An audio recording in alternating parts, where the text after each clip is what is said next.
Outpost Epsilon, 6 died in silence. There were no distress flares, no last transmissions, no screams etched into the void. Only static. One moment. The outpost was a humming nerve center of Earth's interstellar expansion, nestled on the mineral-rich moon Ravenous Theta. The next it was gone as though swallowed whole by the black. The loss stunned Earth's central command, but not because they didn't expect it. Epsilon 6 was a beacon, a challenge lit defiantly in Zanari space, and everyone knew the collective would come. What shocked them was how fast it happened. Orbital footage, grainy, partial, corrupted, showed fragments. A shimmer in low orbit, atmospheric compression flashes, then fire falling like rain. Zanari cruisers emerged from dark space without warning, bypassing Earth's defense net with technologies humanity couldn't yet decode. They unleashed a precision strike that lasted only 4 minutes. When it ended, the outpost lay in ruin, buried under shattered alloy, burnt stone, and the bodies of its defenders. Earth mourned. The news feeds broadcast memorials, brave faces of technicians and soldiers, smiling in old crew photos, now martyrs of the void. But behind closed doors, Central Command didn't mourn. It planned. War with the Zanari had never been a question of fairness. It was survival against a race that believed in conquest by superiority. The collective viewed humans as clever animals, dangerous perhaps, but primitive, impulsive, and ultimately beneath serious attention. Epsilon 6 had been a warning. The Zanari were done tolerating Earth's expansion. In a chamber buried beneath the Andes, high above sea level and away from the espionage satellites of rival systems, Earth's commanders debated retaliation. Full military recapture was out of the question. Their fleet was stretched in across the Orion corridor, holding back Zanari incursions near colony worlds more valuable than a remote mining station. Political leaders wanted a symbol, a gesture of strength without the risk of escalation. But one voice, cold and clipped, cut through the table noise. "Don't retake it," said General Arya Volin. "Break it from the inside." The room quieted. She placed the data core on the steel table and activated it. A dossier unfolded in holographic blue. Body scans, mission records, simulation results, and a single line of redacted information. No name, no rank, just a call sign, Ghost. Volin continued. "You want symbolism? Send in a legend. Let the Zanari know humans bleed, yes, but we cut back. Quietly, precisely, and permanently." A vote was taken within the hour. 2 abstained. The rest agreed. The mission was designated Operation Scythe. 3 days later, a stealth pod slipped free from a destroyer near the Agar Belt, its signal masked by asteroid scatter and solar radiation. Inside, in cryo-silence, floated Earth's last contingency. Not a soldier anymore, not since the Lisbon collapse. Just a man with half-metal bones, ocular implants tuned to heat signatures through 5 layers of armor, and a trigger discipline tested on 6 worlds. He had no team. He needed none. As he awoke from cryo-sleep, his vitals spiked then steadied. He didn't speak. He didn't ask questions. He read the briefing embedded in his retinal HUD. Eliminate enemy command at Epsilon 6. Untraceable, unmourned, unstoppable. His reply was a blink that triggered one word in return. Acknowledged. Below him, Epsilon 6 loomed in the distance. Once human design with utilitarian geometry and defensive symmetry, it now pulsed with alien modifications. Organic shapes grafted onto steel, bioluminescent towers sprouting where radar dishes once stood. Zanari forces had taken it, yes, but they were rebuilding it into something unrecognizable. A hub, a staging ground. Inside those towers, General Kark, the Zanari commandant of Sector Theta, had made his lair, an apex strategist among his kind. Kark believed in psychological dominance as much as military force. His first decree after the conquest was to leave a single human survivor alive, chained in the center square, broadcast daily as he slowly wasted away. No words, just a message. This is what we do to ghosts. The pod broke atmosphere silently, shielded by counter-gravity buffers. It landed in the northern debris fields outside the outpost perimeter, far from the new sensors and automated sentries. Ghost stepped out and into the ash-thick winds. His armor bore no insignia. His rifle was matte black, its barrel swaddled in carbon mesh. He moved like a whisper, breath synchronized with his heart rate, footsteps finding every patch of silence the world still held. Above, the stars flickered beyond polluted sky. Below, the hunted didn't yet know the hunter had arrived. The sniper set his first blind beneath the shattered remains of Fusion's silo, calibrating his scope with the ambient magnetic interference. He watched patrols move in formation, drones with pulse rifles, Zanari infantry with insectal limbs and iridescent skin, all scanning, arrogant, sure they had crushed humanity here. They walked with the lazy confidence of victors. They had no reason to fear. Not yet. Ghost zeroed in on the first sentry, a spotter station near the southern wall, facing away from cover. Too easy. He didn't take the shot. Not tonight. Let them grow used to silence. Let their vigilance fray. He had time. Patience was his greatest weapon. In the darkness, his fingers brushed the grip of his rifle. A fragment of memory sparked, warmth, laughter, a child's voice saying, "Daddy, be careful this time." Then nothing. Emotion was a luxury he'd long buried, but sometimes it returned like an echo in the chamber. He blinked it away. The mission had begun, and the outpost, though it didn't know it yet, was about to bleed from the inside. The air was thinner near the northern ridge, tainted with scorched alloys and the metallic sting of oxidized blood. Ghost crouched in the skeletal remains of an old maintenance tower, watching perimeter lights sweep across the wreckage.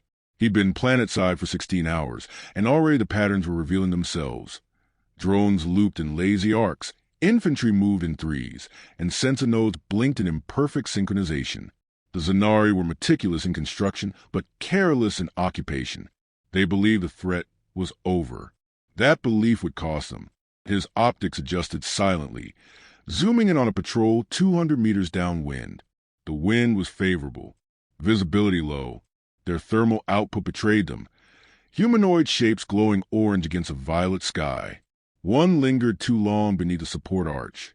A mistake. He adjusted his rifle, held his breath, and didn't fire. It wasn't time. Discipline was everything.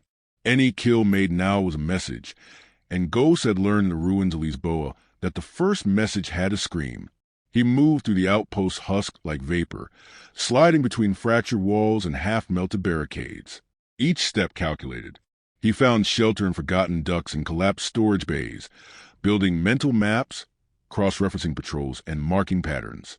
This wasn't just infiltration, it was architecture.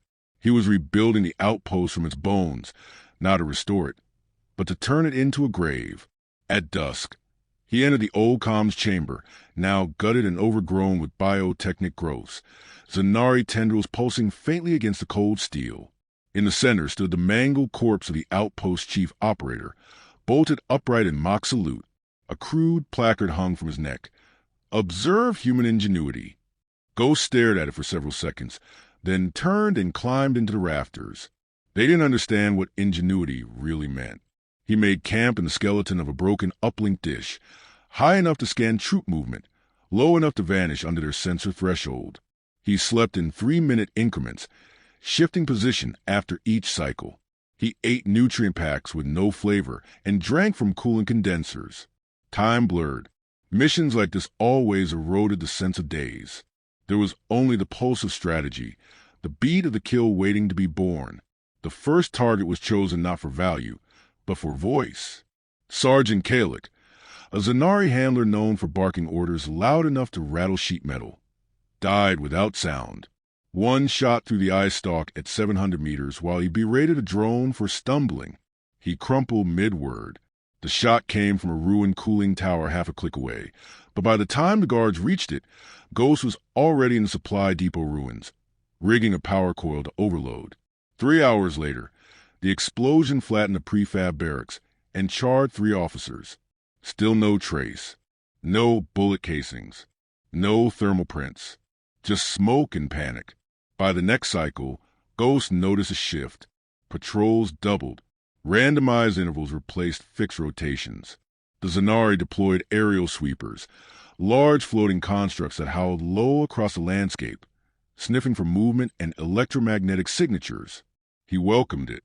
The more they hunted, the more mistakes they made, the more resources they wasted, the more control he gained. Fear, he knew, was the slow poison that undid armies. That night, he hacked into a salvageable interface buried beneath rubble and accessed the internal frequency bands. It wasn't easy. Zanari encryption required bypassing algorithms that mutated like DNA. But his implant adapted. He accessed the internal feeds, recorded enemy chatter, and rebroadcast them in a loop whisper on their command net. One is watching. One is listening. One is here. Within 12 hours, a platoon commander executed his own subordinate for suspected treachery. By day 5, Ghost was legend. They called him the smoke between walls. Others whispered of a cursed earth spirit, risen from the ashes to reclaim its dead. Ghost neither confirmed nor denied. He carved symbols into walls, untranslated glyphs with no meaning except the one they invented. Soldiers refused to patrol alone. Drones scanned shadows and fired at nothing. General Kark issued public denouncements, declaring the human behind the attacks a remnant, a failed saboteur delaying the inevitable. But behind his rage, Kark accelerated his defenses. More guards were stationed near the command spire. Construction paused. Engineers left tasks half-finished. The outpost was beginning to stagnate. Ghost watched and waited, and bled from his right side, where a shrapnel splinter had embedded beneath his ribs. He'd taken it during his second explosive trap. Unexpected blowback when a fuel cell ruptured. He hadn't flinched. He hadn't screamed. But now infection threatened. He sterilized the wound with microflame, biting down on leather to keep from making sound. His jaw ached from it. Pain was irrelevant. He reviewed the map for the 8th time that day. He could see the pattern now.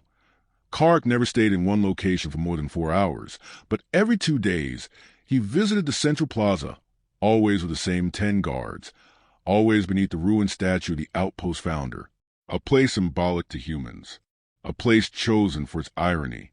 That would be the place. The shot would be nearly impossible. The line of sight was obstructed, crosswinds unpredictable, and the new signal jamming tower would render smart bullets useless.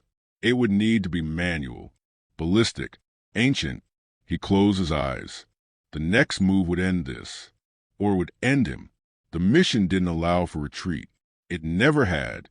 He opened his eyes and began disassembling his rifle. Every piece was polished, reweighted, rebalanced. He adjusted for atmosphere density, accounted for bullet drop at extreme range. His mind calculated, refined, confirmed. Precision was poetry in this profession. He would write his verse in gunpowder. Outside, the Zanari gathered in tighter circles, watching the sky now, hoping salvation would come from above. They didn't know death had always been beneath them. The plaza reeked of ritual and rot. Burnt incense coiled from alien braziers, mixing with a faint ozone of active force fields. Zanari officers stood in rigid formation, their armor chitinous and iridescent under the dim moons of ravenous Theta. At their center loomed General Kark, broad-shouldered and cold-eyed, encased in a matte exosuit reinforced with living muscle tissue harvested from genetically spliced war beasts. His mere presence cast a shadow over his subordinates. He didn't speak often, but when he did, units shifted planetary alignments to obey. Now he paced.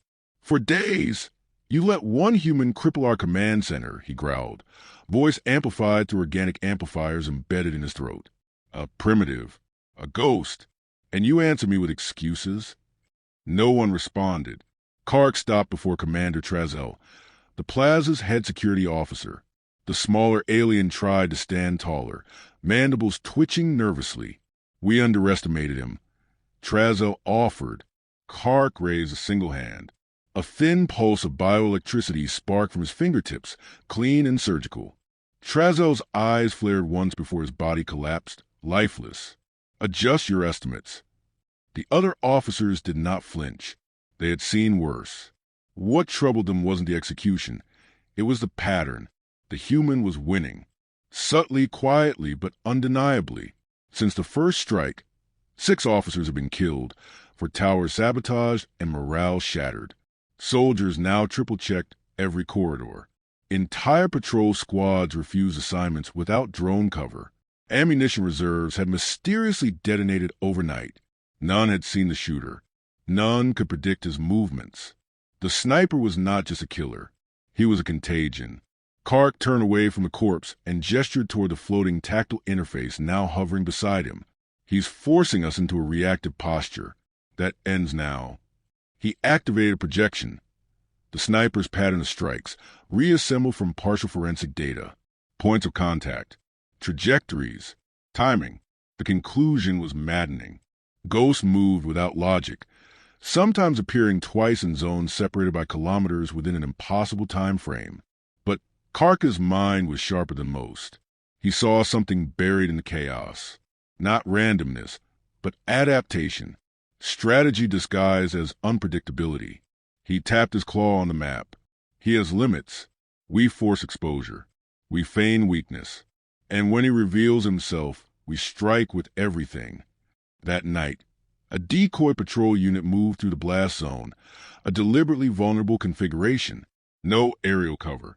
Open lanes. A perfect target. They wore distinctive helmets, mimicking officer ranks, and walked in visible formation. Every step was tracked from a nearby sniper tower, now occupied by 3 elite Zanari scouts. But the kill never came. Instead, a timed detonation collapsed the sniper tower beneath them.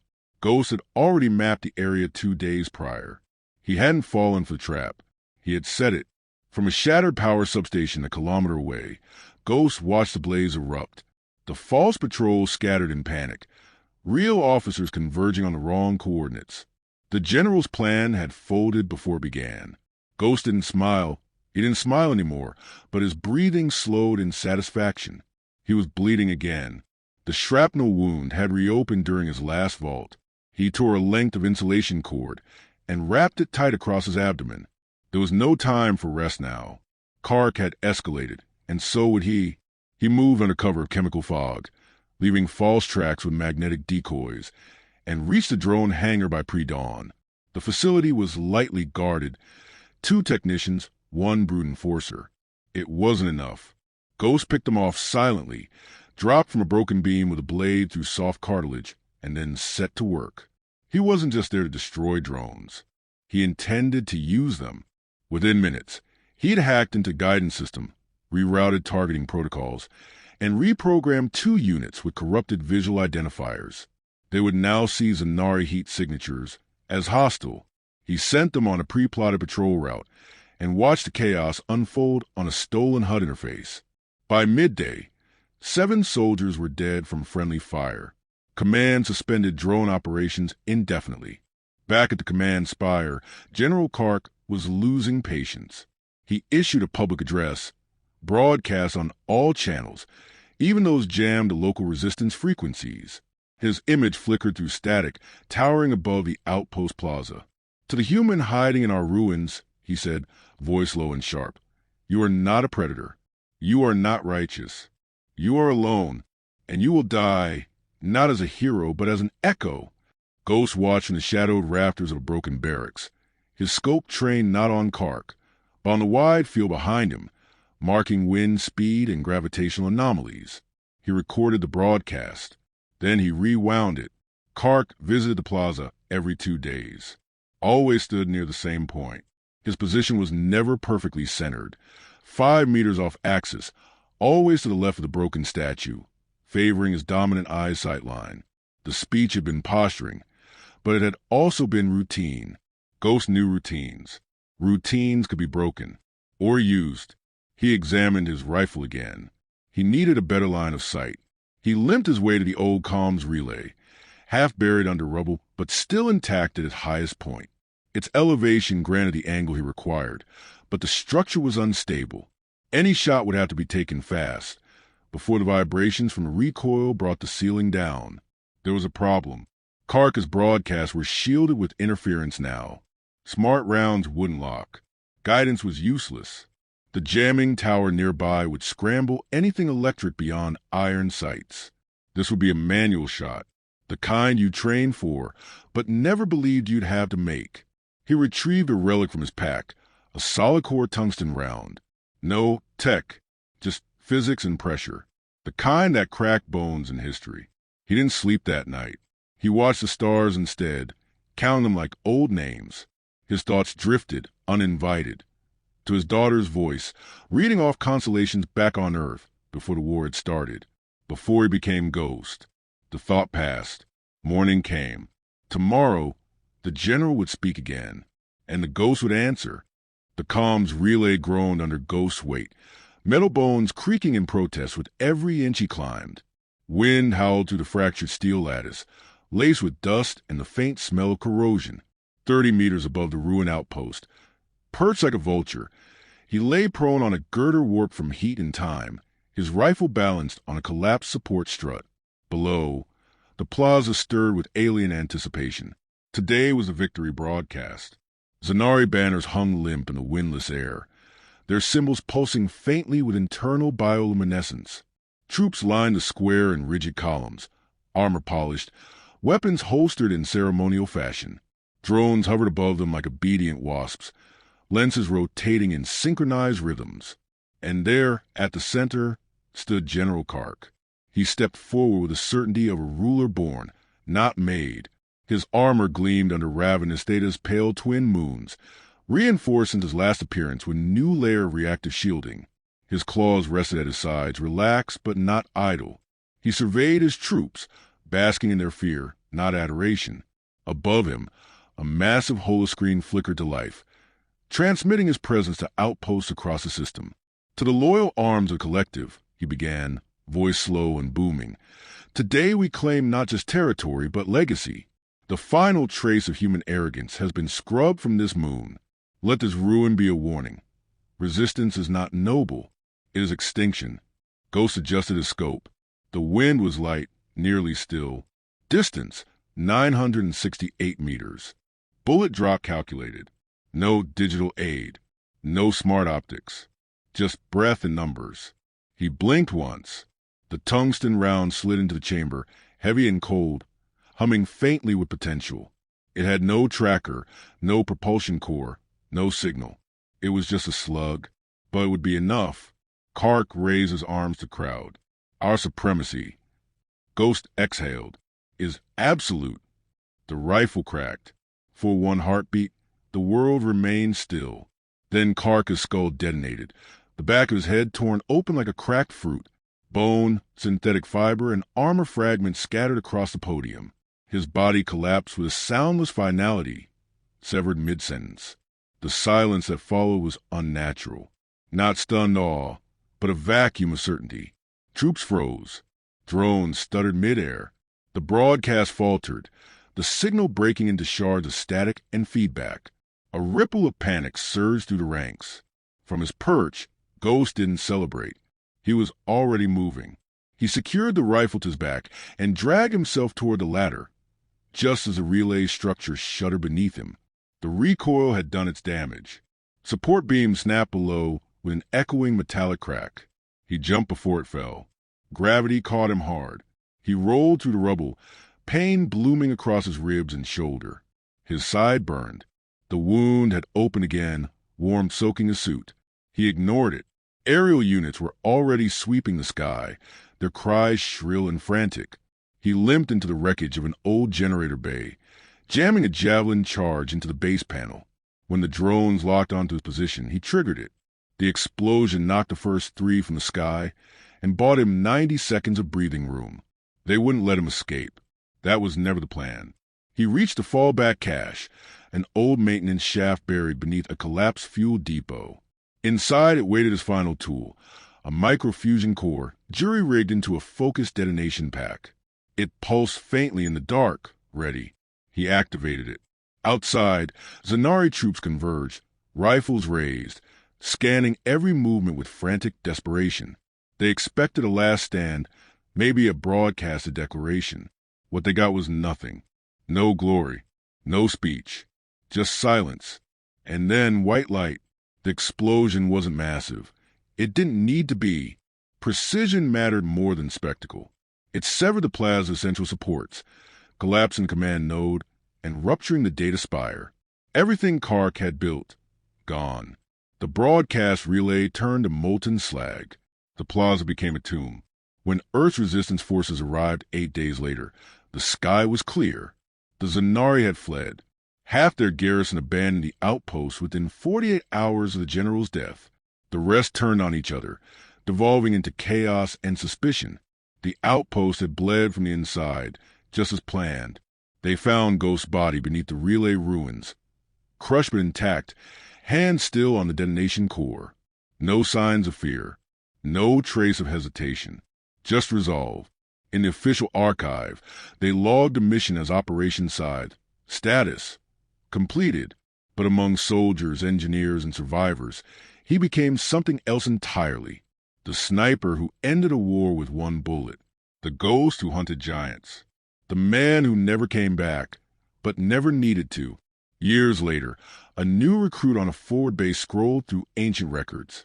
One video remained, grainy, partial, corrupted, of a figure lying in dust, rifle clutched tight, facing down a sky full of stars. She watched it once, then again, then loaded her weapon and whispered, "For the ghost!"